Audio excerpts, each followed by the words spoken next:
Galera, tudo bem? Tudo tranquilo? Tudo na paz? Diretamente do Estúdio 1, professor César Roberto, mais uma aula de História, que legal!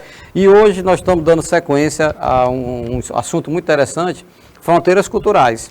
Tá? Na aula anterior, caso você não tenha assistido, né, vai ficar aqui gravado, está disponível na plataforma do canal Educação, dá uma olhadinha, para você poder compreender direito aqui a sequência, tá? Na aula anterior nós detalhamos o conceito de fronteira, o conceito de cultura, né, e as suas ressignificações ao longo dos séculos, tá? E depois juntamos aí na elaboração, né, na abordagem do conceito fronteiras culturais, tá? Que vai ter algo, né, que remete para o entendimento de fronteira, mas não aquela fronteira física, né, aquela fronteira estática, mas uma fronteira dinâmica. E cultura no sentido bem amplo, né, bem contemporâneo, não no sentido lá do século XVI, XVII, XVIII, como nós discutimos na aula anterior. Tá legal? Vem comigo, vamos na sequência. Bom, na aula passada, né, fazendo aqui um link bacana com esta aula, e para que a gente entenda melhor como que houve essa ressignificação, né, de conceitos que vigoravam até o século XVIII, XIX, a partir do século XX, galera, conceito de fronteira, um limite, né, que separa um país do outro, tudo isso aí ficou relativizado. Olha essa imagem, o que vemos? Jovens, né, rapazes, moças, estão conectados, né, conectados com o mundo, não é só com a cidade deles, né, não é só com o estado deles, não é só com o país deles, é com o mundo, né? Houve uma época, né, como é que as pessoas se comunicavam? Mandando cartas, escrita, papel, levava tempo, até chegar o que? Vou mandar aqui uma carta para alguém que está no outro estado, vou mandar aqui uma carta para alguém que está em outro país. Aí mandava esta carta, aguardava a criatura receber, ler e redigir uma outra carta respondendo, mais tempo para receber, para enviar. Agora não. As comunicações online são instantâneas, né? Isso também vai mudar essa visão de mundo. Veja bem, vem comigo. Olha, vamos destacar aqui algumas ideias principais aqui desse texto.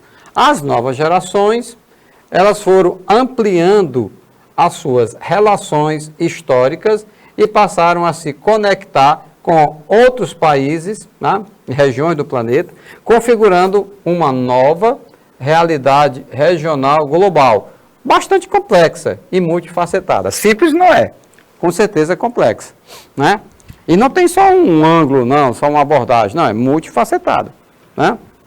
Isso está colocado aqui na tela, nova geração, porque as novas gerações são os protagonistas, né? Essa galera que já nasceu no formato digital, né? Enquanto outros ainda pelejam no formato analógico. Mas assim, é inevitável, né, que outras gerações também se envolvam, né? Você já observa idosos aí se comunicando pelo WhatsApp, né, acessando o Instagram e tudo, redes sociais, tá? Isso não é uma realidade restrita tão somente às novas gerações. Agora, sem sombra de dúvida, eles têm mais facilidades, mais habilidades, né? São protagonistas, né, nesse processo todo. Tá legal? Bom, mas aí tem uma palavrinha-chave, se conectar. Essa palavrinha aqui, se conectar, pessoal, ela vai dizer o seguinte, olha, quando abre essa possibilidade de se conectar com outros países e regiões, aí, meus queridos, lembra daquele conceito de fronteira? Não, tem bem aqui, né, essa ponte é o limite. Lembra da época do Muro de Berlim? Não, tem um Muro de Berlim. Oh, meu Deus. Um muro não separa mais nada, né? Muro de tijolos, né? Uma cerca. Não, porque, aliás, isso não é de agora, não. Eu estou falando, estou me lembrando que durante, por exemplo, só para ilustrar, durante a Segunda Guerra Mundial, meu amigo, o exército alemão, por exemplo, dos nazistas, ele podia estar controlando determinada área, não deixava ninguém entrar, nem ninguém sair, mas isso não impedia que a BBC de Londres, uma rádio, né, transmitisse programas para a Alemanha, em alemão, né, dando notícias para o povo alemão. né, conclamando o povo alemão a reagir, a não aceitar, né, as ordens de Hitler, enfim. O que o Hitler podia fazer? Impedir as ondas de rádio, né, chegarem até os receptores, né, do seu pai, dos alemães? Não tinha como, tá certo? E aí, lógico, as pessoas ouviam mais baixo. Aqueles que queriam saber o que estava acontecendo no resto do mundo, tinha que ouvir com muita cautela, porque as consequências eram muito duras, né, para aqueles que burlavam esse negócio todo.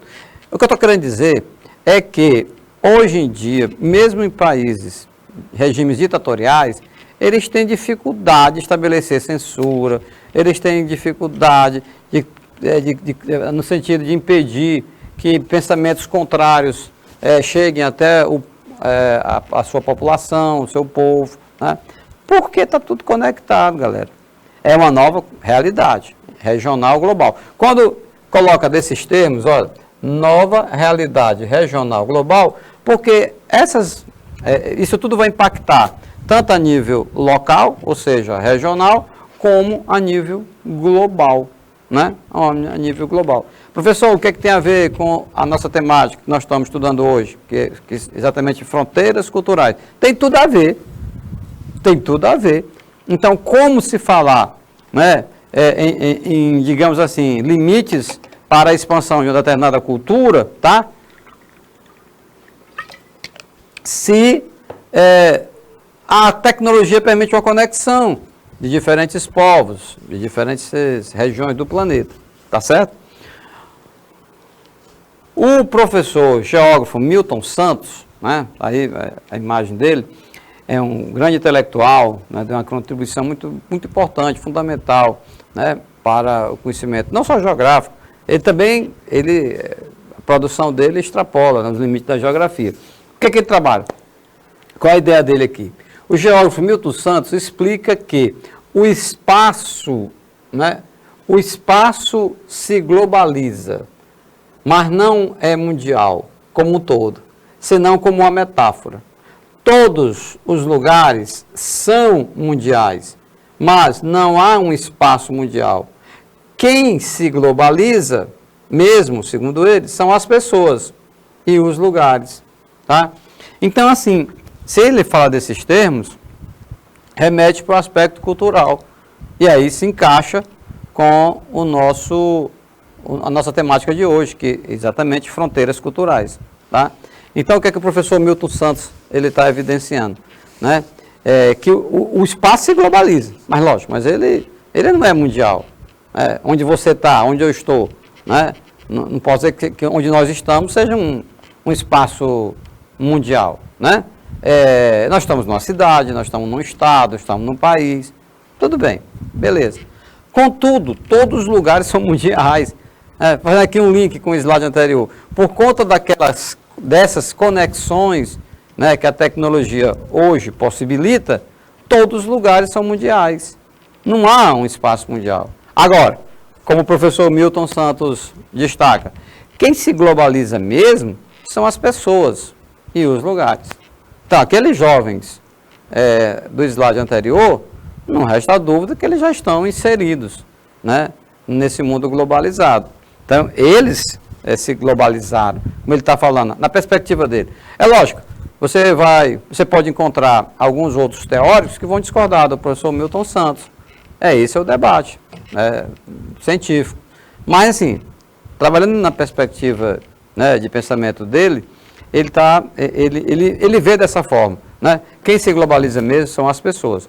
Então, naquela mesma cidade daqueles jovens, né, rapazes e moças do slide anterior, naquele mesmo local, nós vamos ter eles, aqueles jovens, digamos assim, inseridos no mundo globalizado e sabendo navegar muito bem nessas águas revoltas da globalização, mas os vizinhos, por exemplo, podem estar desconectados, né? Eles não estão sabendo de que está acontecendo, né? O que é que estão falando, o que é que estão discutindo aqueles jovens, né? De que realidade, que assunto em relação a qual lugar do mundo, né? Então, assim, vamos ter pessoas que se globalizam, né? Assim também com os lugares, cara. Aí, veja bem, De repente, a matriz da empresa é nos Estados Unidos, mas tem uma filial em Taiwan, outra lá no Vietnã, e cada um faz uma parte da produção. Então, é um mundo globalizado em que pessoas que estão, por exemplo, inseridas nesse processo, eles já é algo natural para eles, né? Não é algo assim, não, é o futuro, não, o futuro, para essa galera o futuro já chegou, faz tempo, né? Enquanto outros ainda estão vislumbrando para frente, não, para eles não, o futuro é agora, cara, né? É o que está rolando, né? É o que está acontecendo nesse exato momento, entendeu? Então, é curioso isso, né? De repente, no mesmo tempo, né? No mesmo século, no mesmo ano, no mesmo dia, nós vamos ter, naquele mesmo local, nós vamos ter pessoas que estão com um grau de conexão com o mundo enorme, né? Bem significativo, enquanto outros estão desconectados. O mundo para eles é aquele lugarzinho onde ele vive, né? Onde ele mora. Já para uma galera, né, esses conectados, nós estamos falando, o mundo dele, a perspectiva é mais ampla, né? E ele trafega com muita desenvoltura, né, em todo esse meio, tá certo? As comunidades fronteiriças, elas passaram a abandonar as suas posições históricas de periferia, para se adequar a uma nova realidade globalizada. Gente, observe, aquilo que eu falei há pouco, o conceito de fronteira se modificou, o conceito de cultura se modificou, tá? E aí, o que se chamava de periferia, até um certo tempo desse atrás, ficou relativizado. Periferia de que centro? E onde é que está o centro? Que centro é esse? Né? Você está entendendo o que eu estou falando? Então vejam que o mundo globalizado, ele acabou impactando em muitos aspectos, inclusive nesse que nós estamos falando, é a questão da fronteira. Tá? Então, essas comunidades fronteiriças, elas vão abandonando essa posição de periferia e não vão querer mais ser periferia de nada mesmo não, né? Para se adequar à nova realidade globalizada, porque numa realidade globalizada perde, de certa forma, a lógica de você falar, aqui é o centro e aqui ao redor a periferia. Como? No antigo Império Romano, você tinha um centro, Roma era a capital, um vasto império, entendido? Então você tinha Roma era o centro, o que está ao redor é periferia, né? Império Britânico, não, tá, a Inglaterra, Londres é o centro, e o resto, né, era periferia para eles. A América do Norte é periferia, onde estavam lá as 13 colônias, não é? Entendido? A Índia é a periferia para os ingleses naquela época. Mas meu irmão, minha irmã, onde é que está o centro hoje? Porque você fala assim, o centro econômico, tem os Estados Unidos, né, tem a China, né, são grandes potências econômicas, tecnológicas e tal. Mas, olhando o mundo por esse aspecto, né, globalizado, isso fica muito diluído, não é? Por quê? Porque as informações trafegam com muita velocidade e elas, não é tipo assim, periferia, escuta aí que agora, né, a área central vai falar. Não, às vezes a periferia, entre aspas, né, periferia, entre aspas, vai dar um grito de lá que o centro ouve, né, o centro, entre aspas. Tanto é que o nosso slide está aí, periferia, entre aspas, né? E também se tivesse centro, teríamos uma área central, teríamos que colocar também entre aspas, né? Então, essa nova função, né, essa nova função das fronteiras nacionais ainda não foi suficientemente reconhecida quando se trata da elaboração de políticas de integração cultural, tá? Por quê? Porque, veja bem, ao querer perpetuar essa concepção de que, tipo assim, nós somos o centro e vocês são a periferia, é desconhecer uma nova realidade, né? Que não é bem assim, não, né? Porque, como está colocado no primeiro parágrafo, essas comunidades fronteiriças, com o tempo, eles começam a abandonar essa posição histórica, inclusive de conformismo, de se conformar em ser periferia, né? E passam a tensionar nesse sentido, né, de se posicionar como, não mais como periferia, né? Não mais como periferia, mas no mundo globalizado. No mundo globalizado você vai ter, isso vai ficar muito relativizado.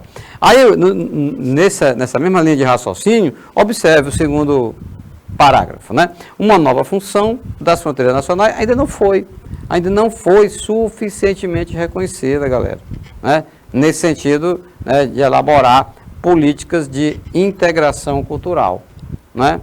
Integração cultural. Porque se você trabalha com a mente, com esse entendimento que tem o centro e tem a periferia, aí, galera, aí vai ficar complicado integrar, elaborar políticas de integração nacional. Vou integrar o centro e a periferia, entendendo que quem visualiza dessa forma não coloca no mesmo nível. Não, o centro está sempre acima e a periferia, o entorno está abaixo. Entendeu? Forma de ver o mundo, né? Muitas vezes forma de não querer ver o mundo também e as mudanças que vêm acontecendo. Mudanças rápidas. E essas mudanças rápidas exigem posicionamento rápido também, né? Porque senão você fica numa situação anacrônica, ou seja, fora do seu tempo. As coisas estão rolando, estão acontecendo e você está com a mente lá no século XIX, entendeu? Ou no começo do século XX. E aí as coisas começam a não bater. Começa a não bater. Tá legal? O pessoal comenta muito, né? Diz que nós temos que mudar, como nós, como professores em sala de aula, porque nós estamos lecionando como fazíamos há muito tempo atrás, século XVII, XVIII, XIX, enquanto que a galera, enquanto que vocês, os alunos, já estão do século XXI para frente. Então, professor analógico, aluno digital, isso exige muito de nós, professores, né? De nos adequarmos a essas novas, essas transformações. Isso é tranquilo, isso sempre foi assim, né? E sempre vai ser. Quando houver essa adequação, vai surgir novas novidades, vai exigir novos posicionamentos, tá bom? Daí o programa de mediação tecnológica já é algo bastante avançado nesse sentido, né? De compartilhar o conhecimento e tal. Não é mais naquele formato tradicional, né? Como as aulas eram ministradas. Aqui você revê a aula, volta, anota, entendeu? Isso é tudo legal. Bom, a maioria dos planos de integração, pessoal, entre os países, também não envolve as pessoas e os coletivos culturais que vivem e atuam nas áreas de fronteira. E acaba, olha só, o que ele está focando aqui? Plano de integração. Meus queridos, desde o momento que você vai ter que conviver, né, com países limítrofes, com países vizinhos, tá bom? É algo que é necessário, né? Os países não são ilhas, né, no meio do oceano, estão num continente. Então não pode desconsiderar, fazer de conta que não existe, tem que saber aprender a conviver, né, dialogar. E aí, cada nação elabora o seu plano de integração regional, né? Mas esses planos, pessoal, o que está acontecendo? Não envolve as pessoas e os coletivos culturais que vivem e atuam nas áreas de fronteira. Não tem como desconsiderar, fazer de conta que não existe. E acaba tratando apenas, veja bem, esses planos de integração, de nacionalidades, de cooperação e de intercâmbio, e não de convivência e de integração cultural. É aqui que entra com tudo, né, o nosso conceito de fronteiras culturais. Porque enquanto esses planos de integração, né, integração elaborada por cada país, integração visando um melhor relacionamento com os países vizinhos, né, na diferente parte do mundo, enquanto não levar em conta essa questão cultural, vai tratar apenas de quê? Olha como é que está na sua tela. Vai tratar apenas de nacionalidades, de cooperação e de intercâmbio. Olha só, intercâmbio. Você vem lá do seu país, né, com a sua cultura, vem conhecer a cultura do nosso país. Nós vamos, com a nossa cultura, conhecer a cultura do país de vocês. Ora, e não se aborda, não se reflete sobre as possibilidades de convivência, né, de pessoas que têm culturas diferentes. E também de integração cultural. Então, como é que isso ocorre na prática, né, nas chamadas fronteiras culturais. Né? Não a fronteira física, estática, que a gente falou, vem falando desde a aula anterior, mas as fronteiras culturais. Né? Como é que acontece a convivência, como é que acontece a integração cultural?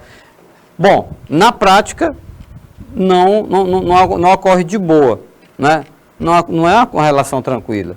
Né? Em alguns lugares do mundo, vamos ter acirramento, vamos ter guerra mesmo, né? Pessoas morrendo, matando e morrendo, e em outras partes do mundo que não tem guerra, né? Como é nosso caso aqui mesmo, na América do Sul, graças ao nosso bom Deus, não existem guerras entre nações da América do Sul.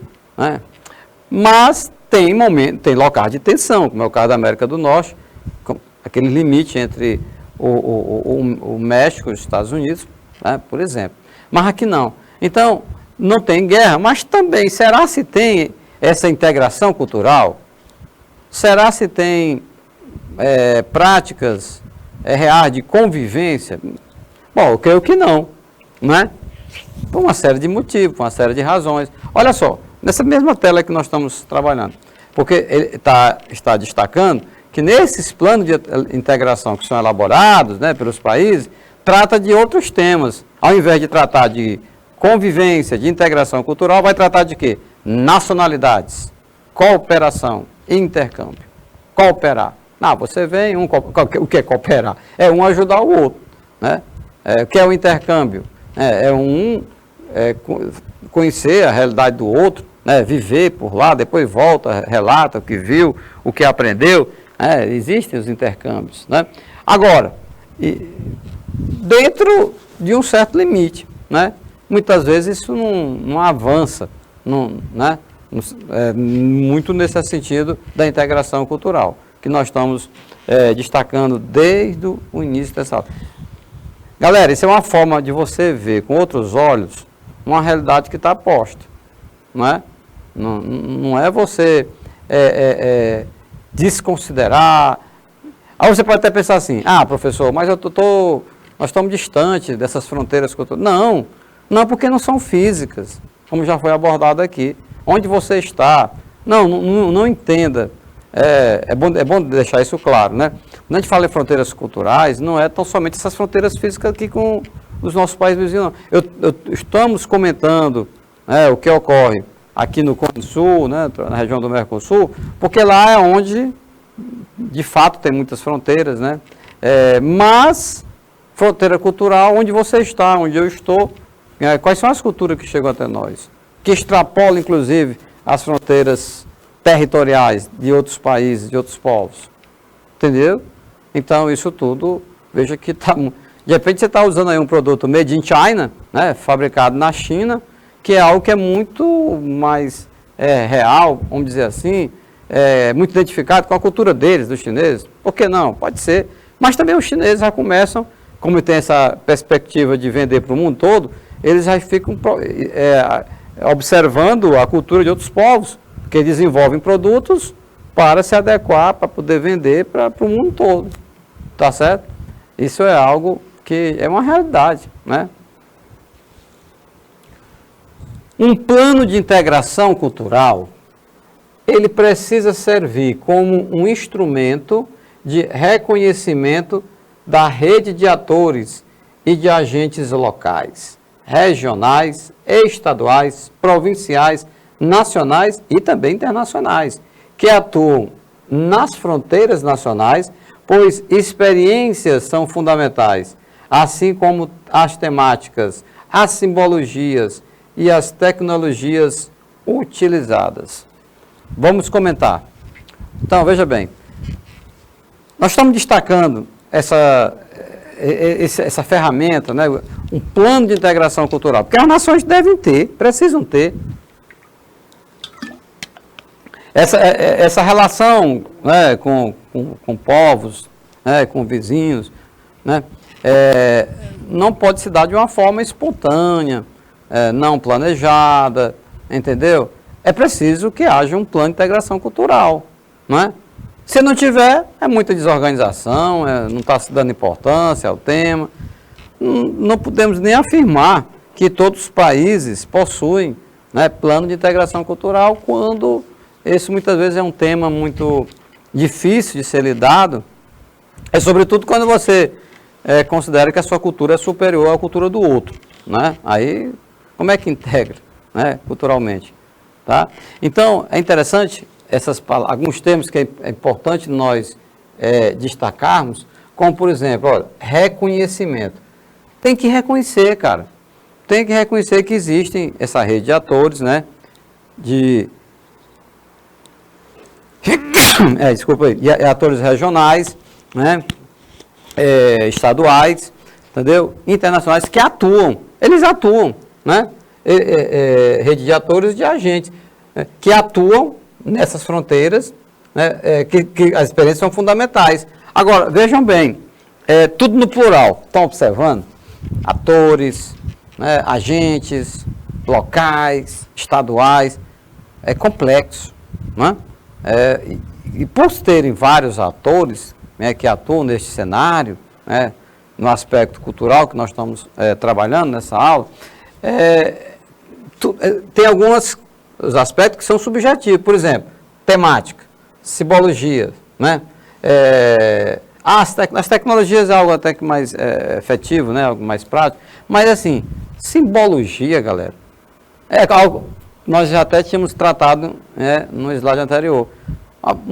Uma palavra, um gesto, né? Ele pode ter um significado, uma simbologia diferente, né? De uma parte do mundo para outra, tá vendo? Então, olha, eu estou vendo para essa imagem, estou me lembrando aqui de outro aspecto. No campo da negociação internacional, né, um negociador ele precisa ter em mente esse conceito de fronteiras culturais, sob pena dele que pretender, por exemplo, vender um produto, né, ou um serviço, né, para uma outra região do globo. Se ele não levar em conta essas fronteiras culturais, ele pode não ser bem sucedido. Você está compreendendo? Porque é preciso que ele tenha esse conhecimento. Vem cá, essa galera dessa parte do mundo, que nós estamos tendo interesse em vender um produto para eles, é algo que eles consomem? É algo que faz parte da cultura deles? É algo que eles valorizam ou que não valorizam? Tá certo? Porque senão você pode, como negociador internacional, você pode ter prejuízo, né?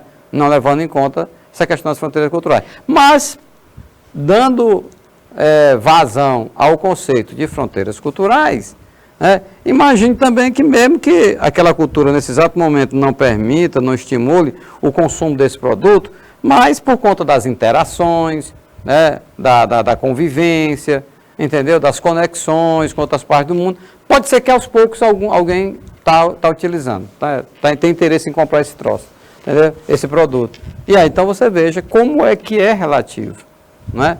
Como é que é um terreno que você tem que caminhar com muito cuidado, né? Muito cuidado. Eu estou me lembrando aqui, teve uma rebelião na Índia, revolta dos cipaios. O que foi? Na Índia, o boi, como você sabe, né, é um animal sagrado. Agora deixa que os ingleses que tinham invadido a Índia, estavam dominando a Índia, eles contrataram jovens indianos para comporem, né, um grupo militar. Porque eles não tinham como trazer da Inglaterra, né, uma grande quantidade de soldados. Então eles passaram a contar com os jovens da Índia.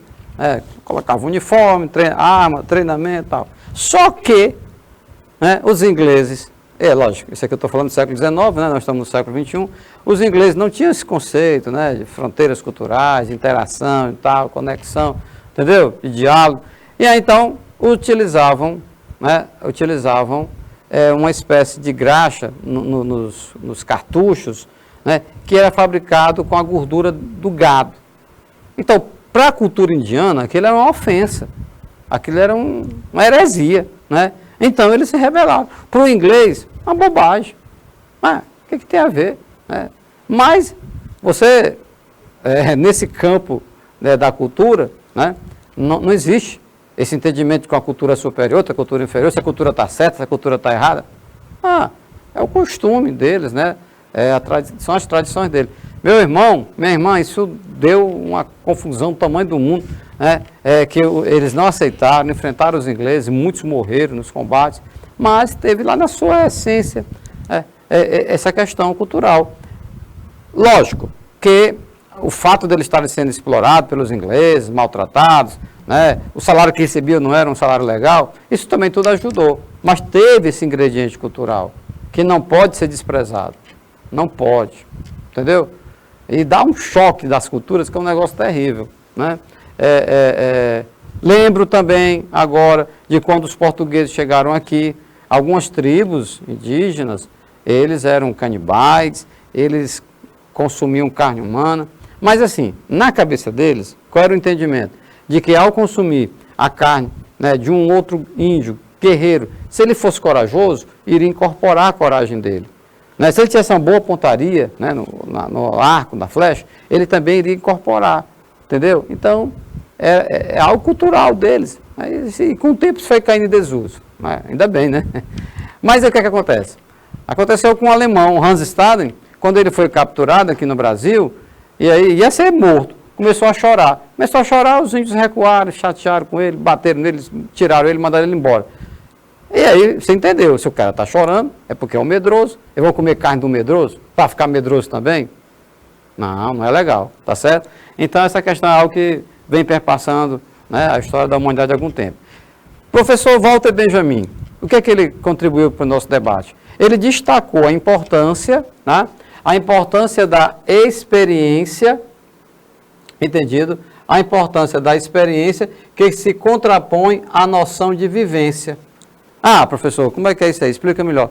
Olha, para o Walter Benjamin, enquanto a vivência está saturada apenas de eventos e sensações, a experiência reage aos estímulos por meio da memória e do esquecimento, seus correlatos imprescindíveis para a transmissão de saberes simbólicos para as novas gerações. Então, lá, vamos distinguir, vamos separar, portanto, né, professor Walter Benjamin, vamos separar, nesse entendimento dele, né, o conceito de vivência e o conceito de experiência. Para o professor Benjamin, vivência está saturada, está repleta de eventos e sensações. Aí é vivência. Tem pessoas que têm vivência, mas não têm uma experiência. Por quê? Porque para ele, experiência é uma forma de reação, né, aos estímulos por meio da memória e do esquecimento. Então, ao experimentar algo e não apenas vivenciar, né, quando se trata de experiência, então você está reagindo àqueles estímulos do meio, da relação com outras pessoas, ou lembrando, ficando fixo na memória, ou do esquecimento, tá bom? E que, segundo Walter Benjamin, a experiência que pesava, no sentido da transmissão dos saberes simbólicos para as novas gerações, tá? Então, esse saber simbólico no campo da cultura, que é algo que nós estamos comentando, estudando hoje, tá? Nessas fronteiras culturais, tá? A experiência contribuiria, tá? Muito mais que a vivência é limitada àquele momento, aquele aqui e agora, né? Agora, a experiência não, a experiência seria algo que deixaria mais marcas, né? Na memória das pessoas. É preciso reconhecer que diversas construções simbólicas vigoram nos países da América do Sul e que muitas delas são modelos mentais herdados dos colonizadores, pois entendem a diversidade cultural apenas como a soma de territórios e de etnias e de comunidades. Opa! Aqui nós vamos entrar já numa outra seara, né? Que seria aqui, de onde é que veio essa maneira de ver a realidade aqui na América do Sul, né? Então, observe que nós podemos visualizar em termos de origem dessas visões, né, de mundo que tem aqui na América do Sul, como modelos mentais que nós herdamos dos colonizadores europeus, fosse ele portugueses, espanhóis, franceses ou ingleses, tá? Mas esse modelo mental de que tem um explorador, tem um explorado, alguém que domina, alguém que é dominado, né? De que nós somos periferia, como eu já falava há pouco, né? Periferia de um mundo em que o poder está localizado numa determinada área. Então, e também ele já, nesse parágrafo, nesse slide, detalha que como é que se manifesta. Como é que se manifesta na prática esses modelos mentais herdados dos colonizadores europeus? Exatamente no entendimento em relação àqueles que entendem, né, que acreditam que a diversidade cultural apenas como uma soma de território. Não, vamos somar bem aqui o território do Brasil com o território da Argentina, do Equador, do México. Então, uma soma de territórios. Mas isso não dá conta, né, desse conceito de diversidade cultural, em forma alguma. Não é tão somente uma soma de territórios, de etnias. A cultura brasileira é a soma da etnia europeia, indígena, africana. Aí é simples assim, é somente isso. Na prática não, né? Em algumas regiões do país é mais forte, por exemplo, a etnia indígena, sobretudo na região norte, já em outro lugar mais europeia, sobretudo na região sul, e por aí vai, né? Então não tem essa regra, né, de que a diversidade cultural é apenas, como está colocado no texto, apenas uma soma de território, etnias e comunidades. Vai bem além. Mais um outro teórico, Angel Rama, ele diz que é preciso compreender essa transculturação que ocorreu na América Latina por meio da praxis e não somente da teoria, né, ou de forma geométrica. Para Angel, existem perdas, seleções, redescobrimentos e incorporações nessas experiências. Então, mais um outro conceito, né, galera? Transculturação. Como é que as manifestações culturais, elas transitam, elas se relacionam? Nesse processo de movimento, né, de trânsito, é lógico que vai haver um contato, né, vários contatos, né, com diversas culturas, entre as culturas, e que elas serão impactadas de alguma maneira, né? É muito difícil, não é não? Haver um encontro de 2, 3 ou mais culturas e elas passarem ilesas, vamos dizer assim, né? Desse encontro, de não ter ficado marcas, né? De não ter incorporado algo, tá certo? Então isso não acontece dessa maneira, né? Isso não acontece dessa forma, tá certo? Então, meus queridos, observe que na América Latina, como o Angel Rama ele está destacando, essa transculturação, ela ocorreu muito pela praxis, né, pela prática mesmo, pela vivência, pela convivência, e não somente de forma teórica, forma geométrica. E nessa transculturação, lógico, o que é que vai acontecendo? Vai acontecendo perda, alguém perde alguma coisa, alguém seleciona algo, né?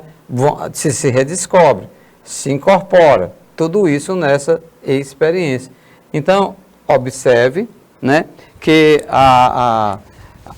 quando ocorre essa transculturação, aí você vai observar que o produto dessa transculturação não vai ser algo, né, que vai ser especificamente, genuinamente, de uma forma e nem de outra.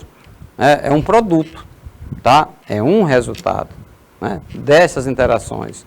É algo que a gente precisa compreender. Isso tudo se explica como? Historicamente, ao longo dos séculos, né, desses contatos entre essas culturas, tá bom? Um outro teórico, né, desta vez o escritor cubano Alejo Carpentier, né, para ele as relações, né, em termos culturais, se dão de uma forma concomitante e misturam-se no âmbito da reestruturação do sistema cultural. Então, nós estamos falando de contato, né, nós estamos falando né, exatamente de relações. Nós estamos falando, né, de relações que se dão de forma concomitante, ou seja, ao mesmo tempo. Tudo ao mesmo tempo agora. E misturam-se no âmbito de uma reestruturação geral do sistema cultural, né? Ele chamou esse fenômeno, galera, de real maravilhoso. Que é interessante, né? Como ele rotulou, como ele denominou, melhor dizendo, né? Real maravilhoso, né? O que é o real maravilhoso para o professor Alejo Carpentier, né? Um escritor cubano? É exatamente essas relações, né? que acabam sendo produto do contato, que resulta numa reestruturação geral do sistema cultural. Não tem como, ao longo do tempo, as culturas se manterem inalteradas. Né? Não tem como, porque está tendo contato direto, toda hora, com outras culturas, né, de outros povos. Então, isso é algo inevitável. O que muitas vezes se busca, galera, é o seguinte: diante da inevitabilidade destes contatos, o que muito se busca, muitas vezes, é preservar a sua cultura, né, original, de alguma maneira. Alguns povos são bem habilidosos nisso. Por exemplo, os japoneses. Os japoneses, que tem demais de evoluir, de tecnológico, de cibernético, de informática, eles estão conectados, né? Agora, não abre mão do kimono, a roupa deles. Não abre mão de comer com aqueles palitinhos, né? Não abre mão de cultivar a sua escrita, o seu alfabeto, os seus ideogramas, né? Isso tudo eles não abrem mão. Da identidade cultural deles. Mas isso não impede eles, né, de também terem contato com o que tem de mais moderno, né, de mais avançado em termos de tecnologia e outras coisas também. Ou seja, para se modernizar, para evoluir, não necessariamente há necessidade de resetar todo um passado, uma cultura local. Tá legal? É fundamental a elaboração de um novo discurso, né, no qual as velhas e novas representações reconheçam as origens mais profundas dos seus mitos, símbolos, hábitos e costumes. Então, qual é assim, a defesa que é feita hoje em relação às fronteiras culturais, que é o tema da nossa aula? Né? Que seja reelaborado ou elaborado um novo discurso. Está colocado na sua tela um novo discurso, mas ficaria melhor uma nova forma de ver o mundo. Porque se você vê de uma forma diferente, mas é lógico que aí o discurso vai ser diferente, os textos vão ser diferentes, né? As manifestações vão ser diferentes.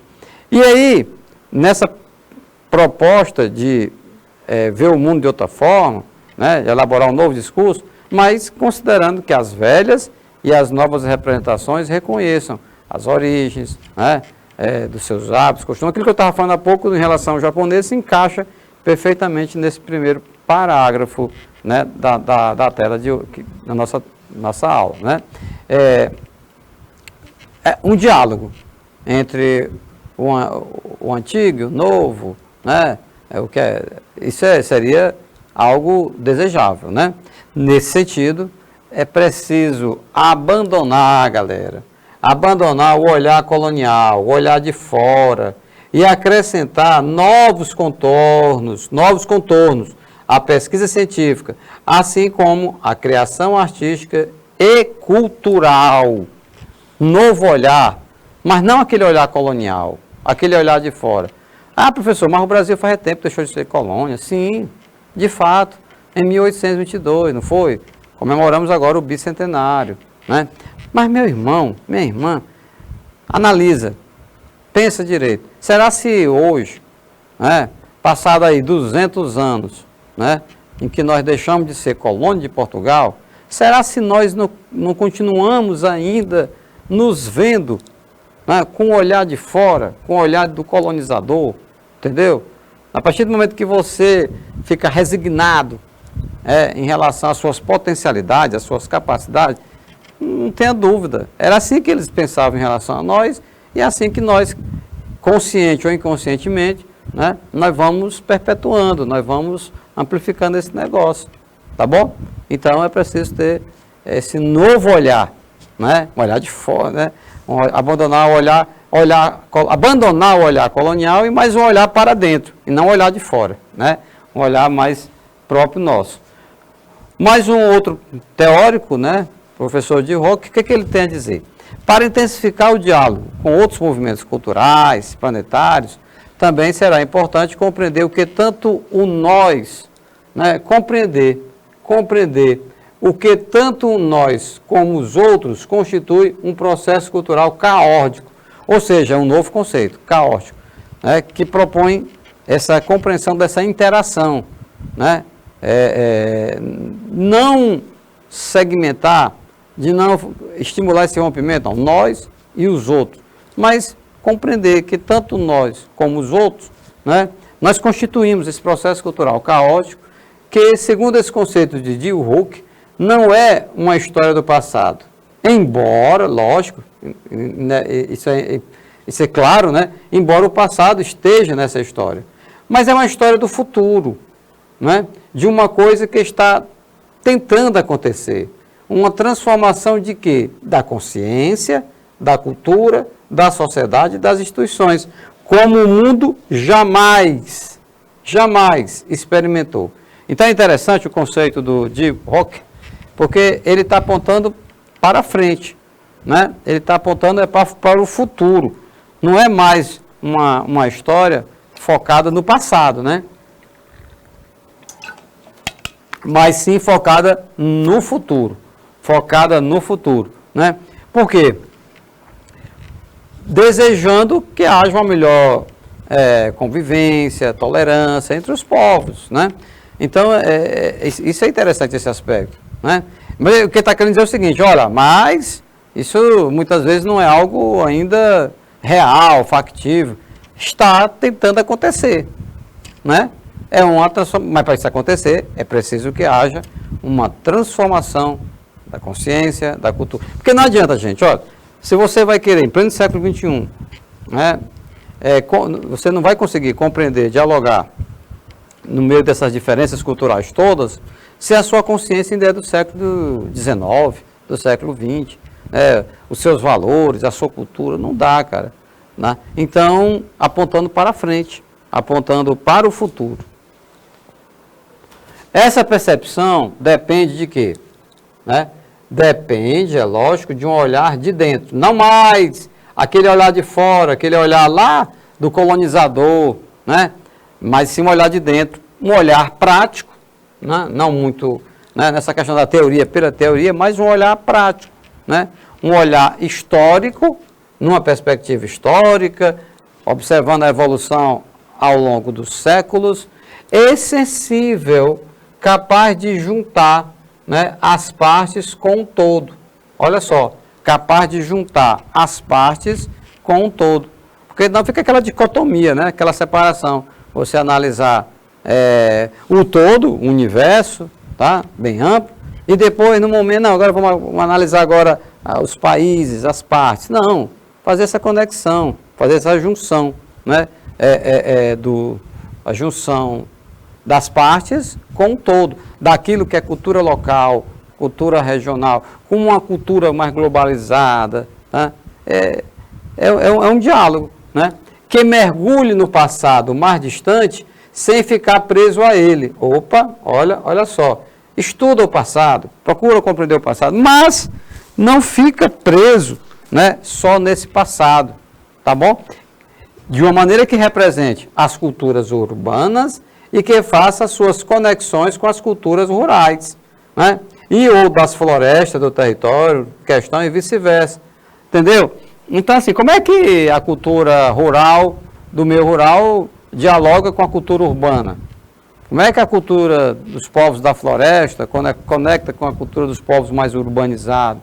Entendeu? Então, apontando nessa direção, tá certo? De uma percepção, de um olhar de dentro, né? De um olhar bem prático, de um olhar histórico.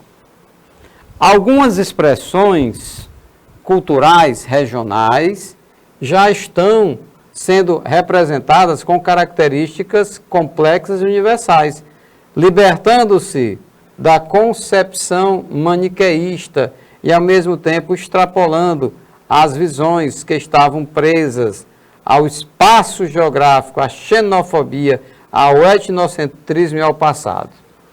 Xenofobia, você sabe, né? É a aversão aos estrangeiros, à cultura estrangeira, ao povo estrangeiro. Isso é xenofobia.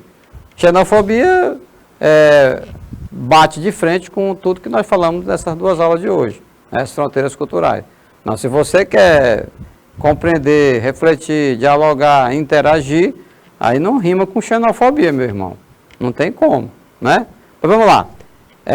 Nesse slide se destaca que algumas mudanças já estão acontecendo, né?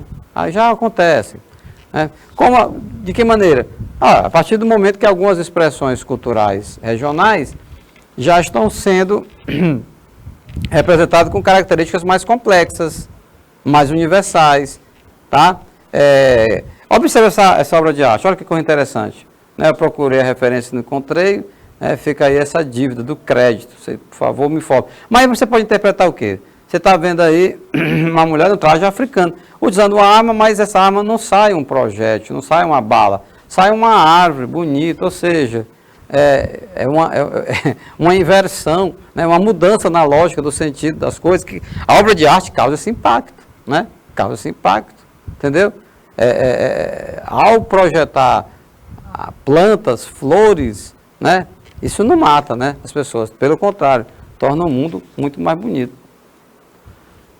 A diversidade, a transculturação e as singularidades culturais. A diversidade cultural e a transculturação que se realizou na América do Sul somente serão reconhecidas quando a ciência, juntamente com os mitos e os saberes populares, forem considerados em suas objetividade e subjetividade. Está aí. Então, enquanto não levar em consideração não somente a objetividade, mas também a subjetividade, essa transculturação, a forma de lidar com a diversidade cultural, não só na América do Sul, mas qualquer parte do mundo, ela vai ser muito comprometida, tá bom? Ela vai ser muito comprometida. É preciso ter, como já foi dito, novos olhares, né? Novos olhares. Por exemplo, a cultura do Pampa, aqui na região do Rio da Prata, lá no sul do Brasil, elas estão vivas, as culturas do Pampa estão vivas e unem simbolicamente quem? Os habitantes do território do Brasil, do Uruguai e da Argentina. Né? Que a cultura dos povos missioneiros e guaranis mantém a memória de brasileiros, de argentinos, paraguaios e bolivianos. E que os povos da floresta e ribeirinho unem brasileiros, peruanos, colombianos, venezuelanos e guianenses, lá da Guiana. Olha que coisa interessante. O que está colocado é o seguinte, é que existem experiências muito legais nesse sentido. Você veja que nesse slide ele colocou 3 culturas, vocês observaram? Vamos fazer esse destaque. Ele colocou 3 culturas, né? Ele vai colocar o quê? As culturas do Pampa, tá? A cultura dos povos missioneiros e guaranis e também a cultura dos povos da floresta. Então você tem aí 3 culturas, mas em cada uma dessas culturas, ele vai destacar o quê? Ele vai destacar, né, que tenha a sua intersecção, né, a sua interação. Olha só, cultura do Pampa reúne quem? Reúne a cultura dos povos do Brasil, Uruguai e da Argentina. Pegou aí 3 países. Cultura dos povos missioneiros e guaranis. Já pega um leque maior. Mantém a memória de brasileiro, argentino, paraguai e boliviano. E a cultura dos povos da floresta, professor? Povos das florestas e ribeirinhos. Aí vai unir, por sua vez, brasileiros, peruanos, colombianos, venezuelanos e guianenses. 5 povos, né? Você está entendendo? Olha como é legal isso. Então, tudo isso é produto, né, da interação dessas fronteiras culturais. Não chega a ser algo único só de um desses povos. O papel das fronteiras nacionais, interculturalismo, conceito, interculturalismo ou hibridismo cultural, está explícito nessas regiões do planeta que já dialoga com o mundo globalizado. Então, veja só, são diálogos locais, né, entre dois povos, dois países, duas culturas, mas também globalizados. Em função dessa complexidade experimentadas ou vivida, as comunidades das fronteiras da América do Sul podem contribuir para realizar o diálogo necessário entre as mitologias, a ciência e a arte. Podem, com certeza, e devem, né? Porque vai ficar bem legal, né? Para poder a convivência ser mais harmoniosa, e passa, lógico, por essa compreensão, né, desses encontros culturais, tá bom? O interculturalismo, ou hibridismo cultural.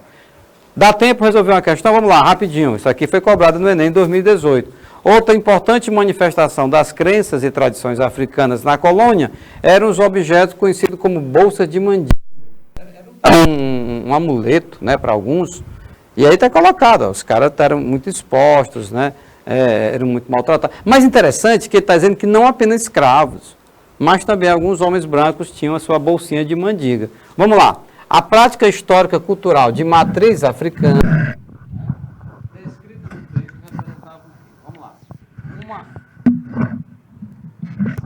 Vamos lá, analisar aqui analisar as alternativas. Né? Então, o enunciado da questão fala aí sobre a prática histórico-cultural de matriz africana, né? A bolsa de mandinga. Vamos lá. Representava o quê? A.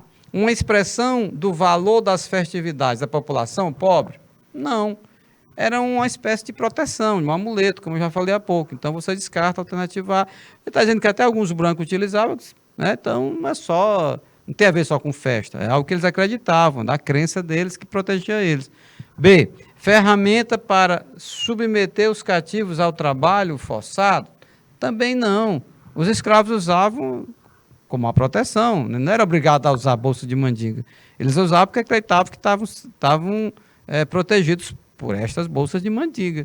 Então, não era para que eles trabalhassem de maneira forçada. Tá? C. Estratégia de subversão do poder da monarquia portuguesa? Não, porque quem usava uma bolsa de mandinga não era a maneira de estar ali demonstrando, né, a sua insatisfação, o seu enfrentamento com a monarquia portuguesa, não tem nada a ver. Né? D. Elemento de conversão dos escravos ao catolicismo? Pelo amor de Deus. Pois se fosse assim, eles davam um crucifixo, né, para os escravos, mas não a bolsa de mandinga. A bolsa de mandinga tem muito da cultura, né, de matriz africana, como está colocado ali no comando da questão. Eles colocavam as conchinhas, colocavam algumas plantas que eles acreditavam que protegiam dos males, coisa desse sentido. Por último, um instrumento para minimizar o sentimento de desamparo social. Eis a alternativa correta. Eles se sentiam abandonados, né, os escravos, perseguidos, maltratados, entendeu? Então, para proteger eles da morte, né, de tudo, e mais até mesmo para atrair mulheres, como foi colocado lá no texto. Então, o sentido era amplo, né? Tinha um efeito bem, muito exagerado, digamos assim. Mas era da cultura, daquela época, a gente tem que respeitar, entender e compreender. Ok, meus queridos, vamos concluindo por aqui a nossa aula de hoje. Tá legal? Foi muito bom estar com vocês. Um forte abraço e até a próxima aula, se Deus quiser.